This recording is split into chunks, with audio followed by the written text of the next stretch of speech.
What's the right way to lift a box?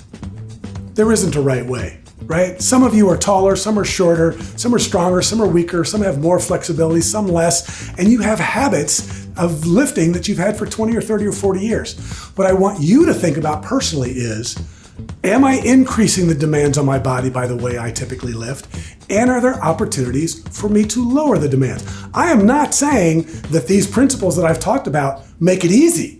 That is not the point. It's already physically demanding. The question is are your choices and your habits even increasing the natural demands that come with it? If I needed to pick this box up, there's a thought process that I would go through. And that's true with anything else I'm going to pick up. Obviously, I'm going to know ahead of time, or at least test and find out how heavy this is. Maybe going to want to think about where I'm going to be putting it or whatever. And if it's super heavy, I may be thinking about, can I get some help for this? But I may look at it and go, oh, hey, it's got handles on the side. You know what I can do? I can just tip this thing up, and just keeping it now in the power zone, I'm able to do a really easy lift. Now, I'm going to guess that you may not have a lot of boxes that are either this light or this easy to pick up or that have handles, so it might be a different story for you. But here's what I want you to think about.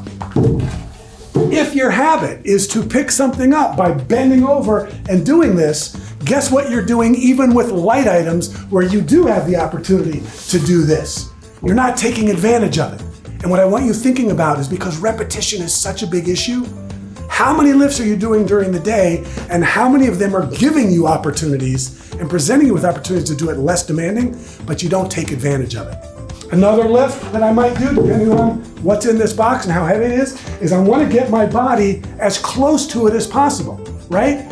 Keep it close and keep the curves. The closer it is to my center of gravity, the less demanding it is and the more power I have to be able to do it.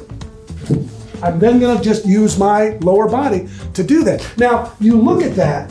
I mean, we've watched power lifters for years, right? There isn't a power lifter on the planet that's going to try to pick anything up like this. They're not going to go anywhere if they do that.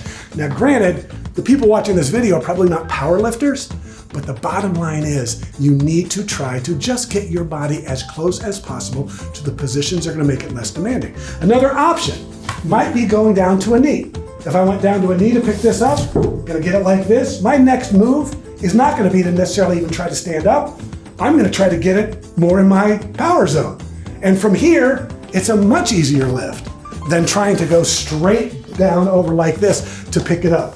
The bottom line is, no right or wrong ways to lift. Think about the scale of from more demanding to less demanding. Watch what you're doing. Where do you fall on that scale? And how can you continue to move it to less demanding?